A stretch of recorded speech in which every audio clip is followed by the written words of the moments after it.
Muy buenas tardes, ingeniero. Tengo un cordial saludo. El día de hoy mi grupo y yo le vamos a presentar el trabajo de ABR, el cual va a tratar sobre el volumen de un florero. Los integrantes son Matamoros Lazo Olivet, Arieta Lazo Fabricio, Rivas Ajalcriña Edwin, Espinosa Rodríguez Fernanda, López Rojas Leslie y Salomé Anjeipo Lady. Voy a empezar hablándoles sobre la introducción. Un sólido de revolución se forma al rotar una curva en su propio eje. Esto hace que se genere una figura tridimensional. Al hacer esta acción, esto genera diversos sólidos como botellas o jarrones. Bueno, nuestro proyecto tiene como un propósito el poder conocer el volumen de un sólido de revolución, el cual puede tener la mayor cantidad de curvas, y para conocer su volumen se va a aplicar distintas funciones de integrales definidas. Vamos a usar dos métodos, que sería el método de discos y el método de arandelas. Este consiste en dividir el sólido en partes pequeñas y luego sumarlas para poder hallar la cantidad de agua que éste pueda llegar a almacenar. Y ahora, por consiguiente, explicaré el objetivo general.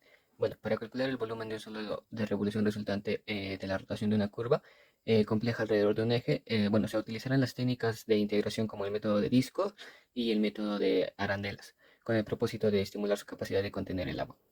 Ahora, les brindaré 4 puntos que son los objetivos específicos. El primero de los puntos es identificar y detallar la curva que se rotará alrededor de un eje para formar el sólido de revolución. Esto será con las ecuaciones matemáticas. Ahora, el segundo punto es utilizar el método de discos y el método de arandelas para calcular el volumen del sólido. Ahí en la resultante, dividiendo el sólido en segmentos y sumándolos. Ahora, el tercer punto, comparar los resultantes obtenidos con ambos métodos y analizar la presión del cálculo del volumen. Ahora, evaluar la capacidad del almacenamiento del agua sólido de revolución. Ahora, se tendrá que calcular la capacidad máxima del agua que se puede contener. Ahora, el otro punto es la descripción del objeto. Ahora, la descripción del objeto es el estudio de un sólido tridimensional generado al rotar una curva con múltiples curvaturas alrededor de un eje, resultando con entornos variables. Este sólido, similar a una botella y también a un jarro, tiene una capacidad de almacenamiento que depende de su volumen interno, para así determinar el volumen y su precisión. Se emplearán técnicas del cálculo integral especificando lo que son los métodos de discos y arandelas, como ya les había comentado. Estos métodos se implicarán dividiendo el sólido de secciones cilíndricas o anulares. Y esto se dividirá y se sumarán los volúmenes de cada una. Esto permitirá calcular la capacidad de líquido que el sólido puede contener y ofreciendo un modelo útil para las aplicaciones prácticas en el diseño del recipiente. Identificación. ¿Cómo se puede aplicar la integral definida en el contexto o en la vida cotidiana? La integral es un concepto básico de cálculo y análisis matemático, principalmente en el uso de la ingeniería y ciencias. Las integrales que usan todos los días para calcular áreas, longitudes de curvas y volúmenes de sólidos de revolución. El uso de los cálculos está cambiando la forma en que se diseñan los proyectos de arquitectos y ampliando la gama de formas que se pueden utilizar para crear edificios. Siguiendo con el análisis de datos, son 4: la medición del perfil, modelo matemático, aplicación de métodos y el cálculo de la integral.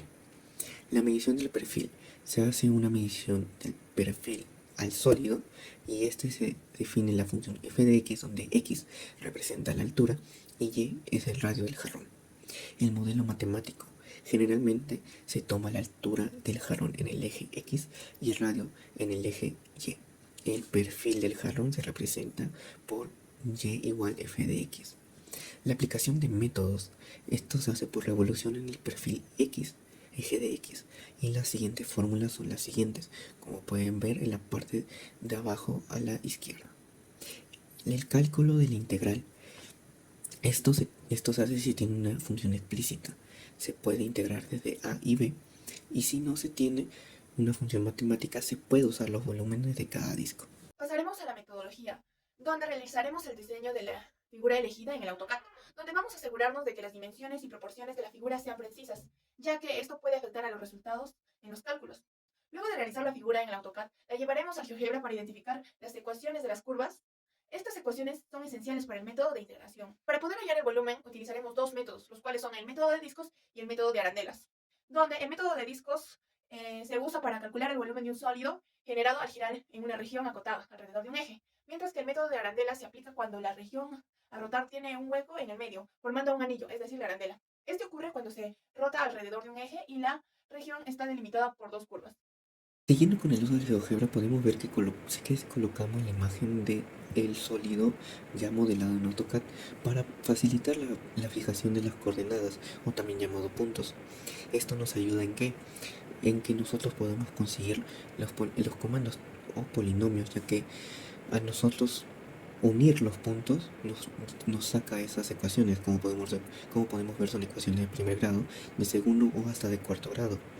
Esto nos facilita el hallar los volúmenes que se mostrarán en diapositivas siguientes. También podemos visualizar que hay un modelo en 3D, el cual esto se hace con la unión y fijación de los puntos, haciendo que salga ese sólido que se puede ver ahí. Con el apoyo del GeoGebra pudimos identificar las funciones con intervalos correctos para cada caso del que presenta nuestro florero. Es así que pasamos a ordenarlo, identificando las funciones. Iniciamos con el método de la fórmula de volumen, realizamos su respectivo cálculo con el método de discos, donde pi integral de los límites de a hasta b de la x elevado al cuadrado. Todo esto por la diferencial de x nos dan los siguientes límites que vamos a conocer. Asimismo, estos los vamos a emplear en la resolución y nos dan los siguientes resultados. Bien, para el volumen número 1 tenemos la siguiente función. Ahí la podemos observar. Asimismo, los límites son del 0 al 3.1 y el volumen nos salió 81.68 unidades cúbicas. Y para el volumen número 2, los límites que nos dan es del 3.1 al 3.63. El volumen nos salió 36.91 unidades cúbicas. Y bueno, para el volumen número 3, los límites son 3.63 al 6.1. El volumen nos salió 144,04 unidades cúbicas. Ahora, pasamos al volumen número 4, donde los límites son del 8.08 al 11.05. En el volumen nos salió 15.697.916.17 unidades cúbicas. Ahora, para el volumen número 5, que van los límites del 11.05 al 12.88, nos salió 6.303.82 unidades cúbicas en su volumen. Ahora pasamos al volumen número 6, donde los límites son del 12.88 al 16.12. El volumen nos salió 95.775.12 unidades cúbicas. Ahora para el volumen número 7, los límites que nos dan son del 16.12 al 18.21. El volumen nos salió 182.03 unidades cúbicas. Ahora para el último volumen, que va de los límites del 18.21 al 18.24, nos salió un volumen 0.92 unidades cúbicas. Ahora pasamos a la suma de los volúmenes, donde en este caso tenemos 8 volúmenes, los cuales lo vamos a sumar para poder saber el volumen total de la figura, en este caso del sólido del florero. Es ahí donde nos sale en centímetros cúbicos. Ahora lo convertimos nosotros a metros cúbicos para que sea el resultado mucho más preciso. Y bueno, nos sale 1.5794 metros cúbicos. Es el volumen total del florero. Bueno, ahora voy a pasar a lo que serían las conclusiones.